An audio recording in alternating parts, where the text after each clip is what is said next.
तुम्हाला जर 5 kilo ration जर घ्यायचं असेल ना, तर त्याच्यासाठी तुम्हाला रेशन कार्ड बनावं लागतं आणि ते रेशन कार्ड तुम्हाला दाखवावं लागतं, तेव्हा तुम्हाला 5 किलो धान्य भेटतं.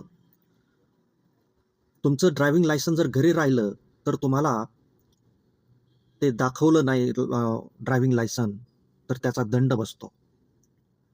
एक दिवस तुम्ही टॅक्स लेट केला, तर तुम्हाला पर डे नुसार टॅक्सचा दंड बसतो. पण RSSला कुठलाच नियम नाही. उलट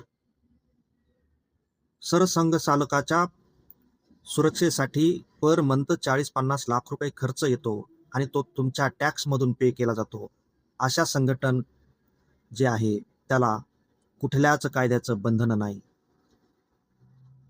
हजारो करोड रुपये तिथे कुठून येतात, कशासाठी येतात, त्यांचं काम काय, मेंबर्स कोण, काहीही आतापता नाही. म्हणून यांना सिक्रेसीच्या नावाखाली त्यांना रजिस्ट्रेशन करत नाहीत. ही सगळ्यात मोठी लोकशाहीची हार आहे. हे सगळ्यात मोठे आपल्या संविधानाचे हार आहे, असं वाटायला लागलेलं आहे.